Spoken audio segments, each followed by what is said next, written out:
আসসালামু আলাইকুম। আজকে আমি আপনাদেরকে দেখাবো কিভাবে ডিফারেন্ট ওয়েতে একটা তেহারি রান্না করবেন। এই তেহারিটা কিন্তু টোটালি রেসিপি আলাদা, কারণ আমি সচরাচর আমরা যেভাবে তেহারি রান্না করি তার থেকে একটু আলাদা, তবে টেস্ট সত্যি দুর্দান্ত। রেসিপিটা না টেনে দেখার চেষ্টা করবেন, তাহলে পারফেক্ট একটা রেজাল্ট পেয়ে যাবেন। আপনারা যখনই পোলাও অথবা তেহারি, বিরিয়ানি যেটাই রান্না করেন, মাস্ট বি চাল পানিতে আগে ভিজিয়ে রাখতে হবে। এখানে আমি পানিতে প্রথমে চাল দিয়ে দিচ্ছি 1 কেজি, আরো 2 কেজি, টোটাল চাল 3 কেজি দিয়েছি। সো এই চালটা আমি আগে পানিতে ভিজিয়ে রাখছি 20 মিনিট, এর ভিতরে বাকি অ্যারেঞ্জমেন্ট করতেছি। আমি এখানে গরুর মাংস নিয়েছি টোটাল 3 কেজি, 1 কেজি চালের সাথে 1 কেজি মাংস দেওয়ার জন্য, তাহলে মাংসের মেজারমেন্টটা পারফেক্ট থাকবে। তারপর এখানে টক দই দিচ্ছি হাফ কাপ, আর আদা রসুন পেস্ট দিচ্ছি হাফ কাপ, আদা রসুন আরো হাফ কাপ, টোটাল 1 কাপ দিয়েছি। তারপর দিচ্ছি লবণ 1 টেবিল স্পুন, 2 টেবিল স্পুন, আরো হাফ টেবিল স্পুন। লবণ একটু কম বেশি লাগতে পারে। আর এখানে আপনারা যে কোনো ধরনের বিরিয়ানির মশলা ইউজ করতে পারেন, তবে মশলার ব্যবহার করার নিয়ম হচ্ছে প্রতি 1 কেজি মাংসের জন্য 2 থেকে 2.5 টেবিল স্পুন মশলা।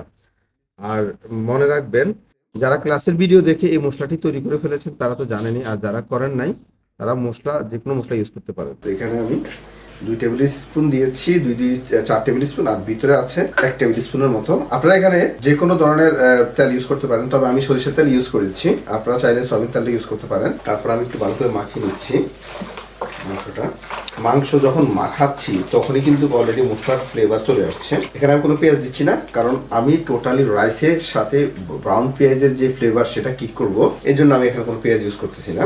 এখানে পেঁয়াজ ইউজ করার প্রয়োজন হবে না। আমি এখানে মুগ ডাল দিয়েছি, এখানে মুগ ডাল হচ্ছে 250 গ্রাম। আর এই মুগ ডালটা হালকা একটু টেলে নিতে হবে, এতে করে মুগ ডালের যে গ্রানটা আছে সেই গ্রানটা বাড়বে, আর তেহারিতে খুবই চমৎকার একটা গ্রান আসবে। তো ডালটা মোটামুটি টেলে নেওয়া হয়েছে, আর একটু টেলে নিচ্ছি। ঠান্ডা পানিতে সরাসরি ভিজাবো, ভিজানোর পরে ময়লাগুলো বেশি উঠবে, তারপর ময়লাটা ফেলে দিব। তারপর ডালটা ঠান্ডা পানিতে ভালো করে 2 থেকে 3 বার ওয়াশ করে নিব। মাংসটা আমি নিয়ে আসছি। সো আর চুলাতে যারা রান্না করবেন তারা 50 মিনিট আপনারা সিদ্ধ করবেন, তাহলে মাংসটা প্রপারলি সিদ্ধ হয়ে যাবে। এটা ডিপেন্ড করে মাংস সাইজের উপরে। আমি ছোট সাইজ করেছি, এই জন্য টাইমটা এইভাবেই বলেছি। তো মাংসটা আমি প্রপারলি সিদ্ধ করে নিচ্ছি। তো এখানে আমি প্রথমে চালের জন্য সরিষার তেল নিয়ে নিচ্ছি 1 কাপ। তারপর আমি এখানে 100 গ্রাম ধনিয়া পাতা নিয়েছি। ধনিয়া পাতাগুলো ব্লেন্ড করব। আমি এখানে পানি দিচ্ছি হাফ কাপ, যাতে ধনিয়া পাতাটা ব্লেন্ড হয়, এই জন্য যতটুকু না দিলে নয় ততটুকুই দিবে। তারপর আমি এই ধনিয়া পাতাটা ব্লেন্ড করে নিচ্ছি। তারপর আমি দিয়ে দিচ্ছি তেলের সাথে পেঁয়াজ 1 কাপ, পেঁয়াজ দিচ্ছি আরো 1 কাপ, 2 কাপ। যেহেতু মাংসের সাথে পেঁয়াজ দিয়ে নেই, এই জন্য এখানে পেঁয়াজটা বেশি লাগবে। এখন এই পেঁয়াজটা বেরেস্তা হওয়া পর্যন্ত অপেক্ষা করতে হবে। এটা যেহেতু সরিষার তেল, যার কারণে ফেনা হয়ে গিয়েছে। এই যে দেখেন বেরেস্তা হয়ে যাচ্ছে, তবে এই সময়টা অবশ্যই নাড়ানোর উপর রাখতে হবে, কোনোভাবে নাড়ানো ছাড়া রাখা যাবে না, সেক্ষেত্রে আপনার এক পাশ পুড়ে যাবে আর এক পাশ কাঁচা থেকে যাবে। পেঁয়াজটা মোটামুটি ব্রাউন কালার হয়ে গেছে, আমি জাস্ট তুলে নিচ্ছি। কিছু পেঁয়াজ, সম্পূর্ণ না, অল্প একটু পেঁয়াজ তুলে নিচ্ছি, অর্ধেকের মতো। এটা পরে আবার ইউজ করবো। আচ্ছা, এখন এই পেঁয়াজের সাথে আদা রসুন পেঁয়াজ দিচ্ছি 1/4 কাপ, অর্থাৎ 1 কাপের 4 ভাগের 1 ভাগ। তারপর দিয়ে দিচ্ছি মুগ ডালগুলো ওয়াশ করে নিয়েছি। তারপর পানি দিয়ে দিচ্ছি। এখানে পানি প্রথমে আমি 1 লিটার দিয়েছি, 3 লিটার। মাংসটা আমার রেডি হয়ে গেছে। এখন আমি রাইসের সাথে মাংসটা ঢেলে দিচ্ছি। তারপর দিয়ে দিচ্ছি কয়েক পিস কাঁচামরিচ, মাংসগুলো দিয়ে দিচ্ছি। আচ্ছা, এখন যেটা মনে রাখবেন, আমি এখানে দিচ্ছি গরম মশলা। আপনারা যে কোনো ধরনের গরম মশলা ইউজ করতে পারেন।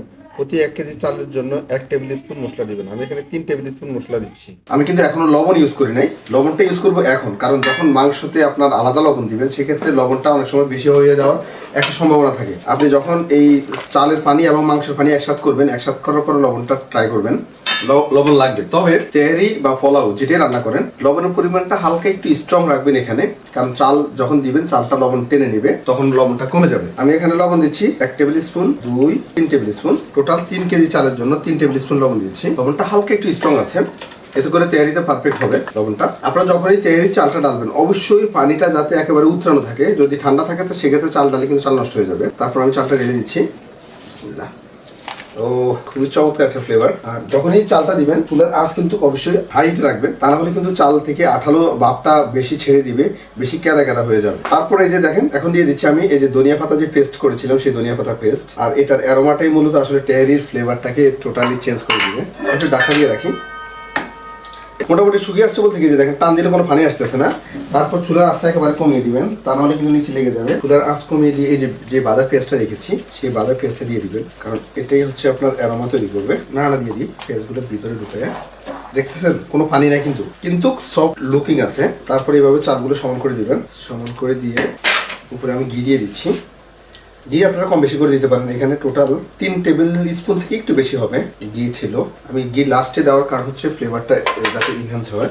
তারপর ঢাকনা দিয়ে এভাবে আমি এখন টাইম দেখে 20 মিনিট রেখে দিচ্ছি, যেহেতু আমার পাতিলাটা ছিল খাড়া এই জন্য। আর যদি মেলা পাতিলা হতো সেক্ষেত্রে 25 মিনিট রাখতাম। খাড়া পাতিলা স্টিমটা দ্রুত জমে। 20 মিনিট কমপ্লিট, চুলাটা অফ করলাম। বিসমিল্লাহ। ও মাশাআল্লাহ মাশাআল্লাহ। মানে আপনার মেজারমেন্ট এবং টাইম, এই যদি টাইম এবং মেজারমেন্ট ঠিক থাকে তাহলে আপনার রান্না পারফেক্টলি হবে। আমি তুলনামূলকভাবে একটু ছোট পাতিলে বসাইছি, আপনারা এই রিস্কটা নেবেন না, এটা হয়তো যারা এক্সপার্ট তারা নিতে পারেন। এই রান্নাটা আসলে জোস এবং দুর্দান্ত।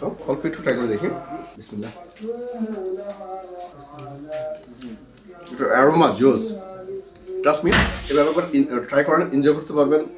সত্যি ডিফারেন্ট টেস্ট। আল্লাহ হাফেজ, দেখা হবে পরবর্তী ভিডিওতে।